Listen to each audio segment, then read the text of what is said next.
The story begins with a sight of our main character, who is in his mid-30s, a jobless recluse, Ruddy. On his way to cross the road, he is hit by a truck saving high schoolers. After dying, he's reincarnated in a new world as a baby with memories intact. Rudeus explores over time, learns to walk, and discovers magic manuals in a chest. Named Ruddy, he tries magic, casting spells without incantations. Training leads to accidentally destroying a window. Paul and Zenith notice his magical aptitude, deciding to hire a tutor, Roxy. Magic tutor Roxy, shorter than expected, is reluctant to teach Ruddy. She warns Paul and Zenith about overestimating kids' abilities. Roxy's opinion changes when Ruddy, attempting a daring move, accidentally reveals his incantation less magic. Impressed, Roxy considers training him. Under Roxy's guidance, Ruddy excels in magic, mastering advanced spells in a year. However, his sword training with Paul proves challenging due to Paul's advanced skills. On Ruddy's 5th birthday, a small celebration is held.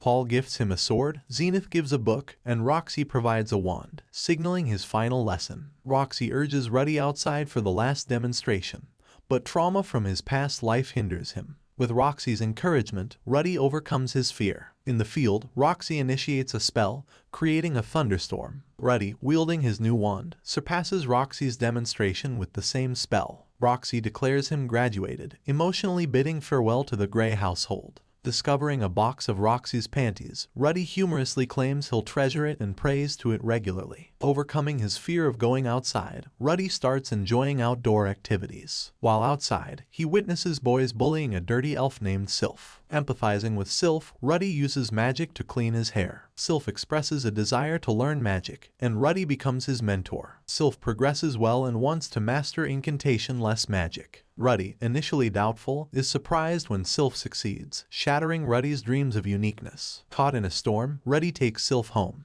Preparing a bath for himself, Ruddy invites Sylph, only to discover Sylph is a girl. Ruddy, shocked, tries to apologize, but Sylph runs away. With Paul's guidance, Ruddy reconciles with Sylph, cherishing their newfound friendship. The Greyrat family celebrates Zenith's pregnancy, but the mood shifts when Lilia reveals she's pregnant too, with Paul as the father. Zenith, furious, decides to kick Lilia out. Ruddy, sensing tension, manipulates the situation, shifting blame to Paul. Zenith relents, allowing Lilia to stay. It's later revealed Lilia seduced Paul, and she thanks Ruddy, accepting him into the family. Aisha and her sisters are born after 9 months. Ruddy receives a letter from Roxy, urging him to attend a magic university at 12. Excited, he plans for Sylphie to join, but her family can't afford it. Ruddy's family refuses to pay, so he decides to work to support them. Paul arranges a job in Rojo for Ruddy, with a 5-year separation from Sylphie and home. In a letter dictated by Paul,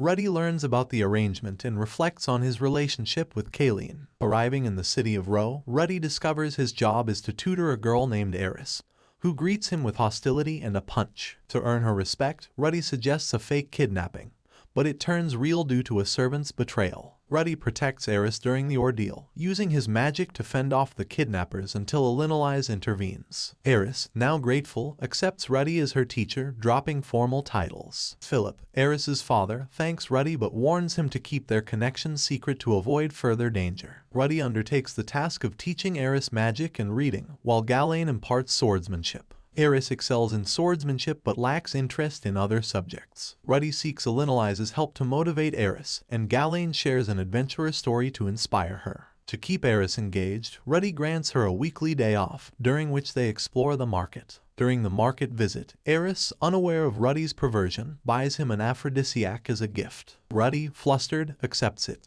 As Eris approaches her 10th birthday, Ruddy arranges dance lessons for her with a tutor, preparing her for a grand party. Intrigued by unreadable demon tongue books, Ruddy contacts Roxy for assistance. With Roxy's guidance, Ruddy makes significant progress in understanding the demon tongue. At the birthday party, Eris attempts to dance with a noble but struggles and falls, prompting Ruddy to reassess his teaching approach. At the birthday party, Ruddy steps up to dance with Eris, creating a splendid performance. Eris expresses gratitude, and Ruddy notices her grandfather's sorrows, commenting on an ominous ball of light in the sky. 2 years later, Eris celebrates Ruddy's 10th birthday with a grand gift, a top-tier magic staff. Disappointed that his family couldn't attend due to Paul's commitments, Ruddy is thankful for Eris's gesture. Philip suggests a marriage to ensure Ruddy's succession, but Ruddy declines despite his secret desire to accept. The next day, a dark cloud covers the continent. Ruddy, Gillian, and Eris venture into the wild for Ruddy to test his new staff. They encounter Eromanthe,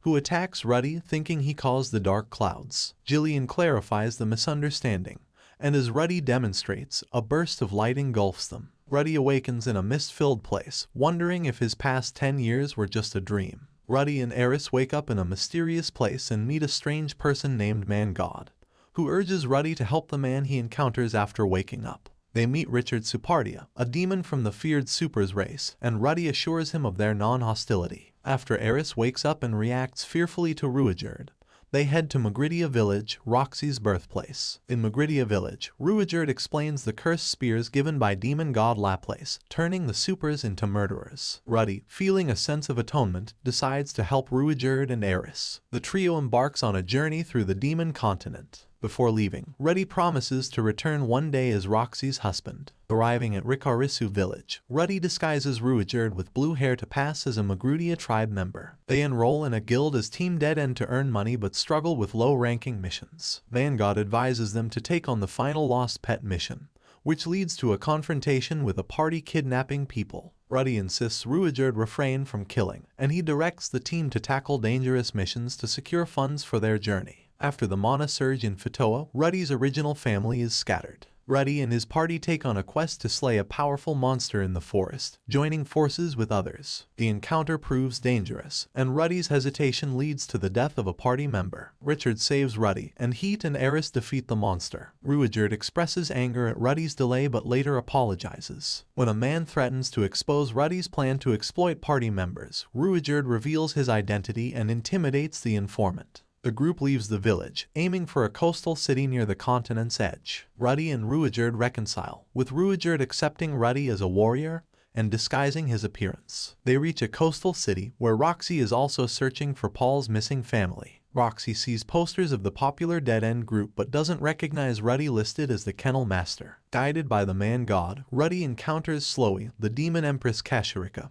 who gives him a demon eye with limited foresight. Ruddy saves someone using the new vision. After sparring with Eris and displaying his enhanced combat skills, Ruddy takes some time alone to adjust to his new abilities. Ruddy faces transportation challenges due to Rudeus' super status, considering selling his staff but deciding against it to spare Eris's feelings. A man named Gallus offers to smuggle Rudeus in exchange for Ruddy liberating goods. Roxy searches for Paul's family without success. Ruddy agrees to Gallus's deal, realizing he must liberate beast children held by smugglers on the other side of the sea. Ruddy, angry at the situation, frees the children with Rudeus' help. During the mission, he encounters a magical dog and mistakenly takes him captive, later joining Geese, another prisoner. The villagers capture Ruddy in Dolia village, where he waits for Eris and Rudeus, refusing to escape and antagonize them. The village is attacked by Gallus, prompting Ruddy to use his magic to help the villagers. Despite a fierce battle with Gallus, Ruddy, with help from the magic dog and Geese, emerges victorious. Eris and Rudeus arrive, revealing they were eliminating the remaining smugglers. The villagers apologize and thank Ruddy. In Fitoa, Eris's grandfather is executed for the Mana Surge. Forced to stay in Dolia village during the rainy season, Ruddy befriends Tona, Geese's daughter. The villagers express a negative view of Galain,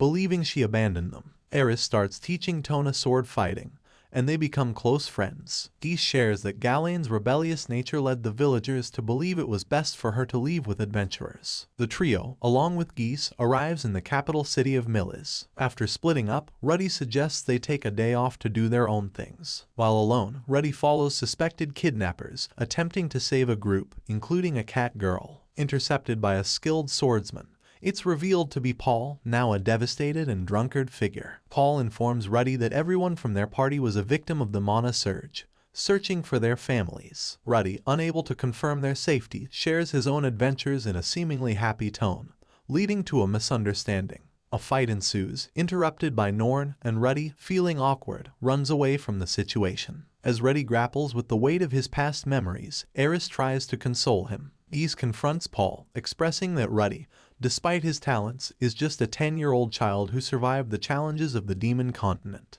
He argues that instead of blaming Ruddy for not thinking of others, they should be happy he's alive. Paul, haunted by nightmares, realizes the severity of his expectations and decides to apologize to Ruddy. In a bar, Paul and Ruddy awkwardly navigate the apology, leading to a heartfelt reconciliation. Ruddy promises to search for Paul's family once he safely drops Eris home. Paul then visits Roxy and Eris, where Ruddy informs them of the reconciliation. With permits for the night and travel funds, they bid an emotional farewell to Millie's. These, revealed to have been searching for Paul's family, plans to explore uncharted territories in his quest. Roxy visits her home village, Migurdia, where telepathy is the primary form of communication. Being one of the few unable to use it, Roxy feels awkward with her parents but decides to stay. She learns that Ruddy visited the village 2 years ago, bringing relief. The party continues their journey across the demon continent to find Paul's family. Ruddy dreams of the man-god, who hints at a way to see Lilia and Aisha again, filling Ruddy with happiness. Upon reaching the kingdom of Chiron, Ruddy remembers Roxy's connection to the castle and writes her a letter. He encounters Aisha, saves her, and offers help without revealing his name. Aisha, in turn, mentions the letter, embarrassing Ruddy. Entrusting Aisha to Rudeus and Eris, Ruddy heads to the castle. The castle turns out to be a trap, and Ruddy is captured by guards. Zinnoba, the third prince of Sharon, recognizes Ruddy as the creator of a figurine. Zinnoba, a fan of Ruddy, reveals himself. Meanwhile, Eris and Rudeus infiltrate the castle, seeking help against Pax, who holds their families hostage. Zinnoba, a blessed child with superhuman strength, forces Pax to listen to their plight. In the castle, the guards drop their weapons upon learning that their families are safe. Lilia and Aisha are arranged to be taken home, and Lilia expresses her missed connection with Ruddy. She gives him a heartfelt necklace made by Sylphie for his 10th birthday. As they depart, Ruddy gives Roxy's necklace to Aisha as a keepsake. During their journey through a cave, the trio encounters the dragon god, Orsted. Paralyzed by fear, Eris and Rudeus can't move, but Ruddy faces Orsted. Unaware of the danger, Ruddy is attacked by Orsted, who sees him as an apostle of the man-god. Orsted quickly defeats Rudeus and Eris, expressing surprise at Ruddy's powerful magic without incantations. Despite wounding Ruddy, Orsted acknowledges his strength, comparing him to Laplace. Orsted delivers a fatal blow, and Ruddy, preparing for the afterlife, meets the man-god again. The man-god explains that he would have warned Ruddy about Orsted if he weren't bound by visions. He reveals the cause of Rudeus' curse and mentions its partial lifting after Rudeus shaved his hair. Ruddy thanks the man-god for his help, but before going to the afterlife, he wakes up in the land of the living. Nanahashi, the girl at Orsted's side, intervened to convince Orsted that Ruddy was not a threat. Upon waking up, Ruddy shares the man-god's situation and the fading curse with Rudeus. The next day, Ruddy arrives in his hometown, overwhelmed with nostalgia. Richard bids farewell to the kids, emphasizing they are no longer children and don't need protection. Eris, initially unwilling to let him go, eventually accepts the reality. Tearfully, they say an emotional farewell to Rudeus.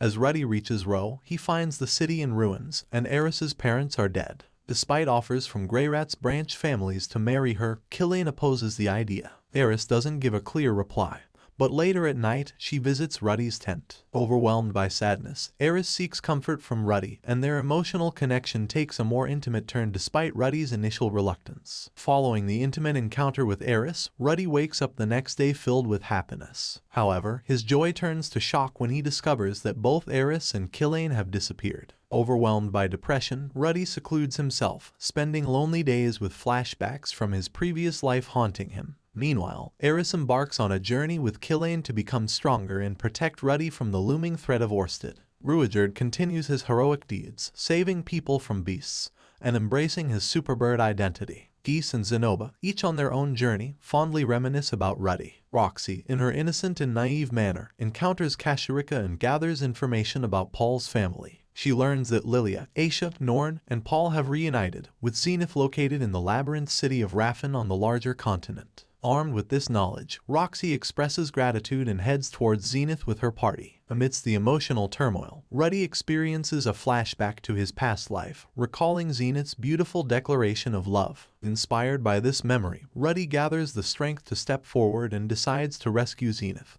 taking on the challenges that lie ahead.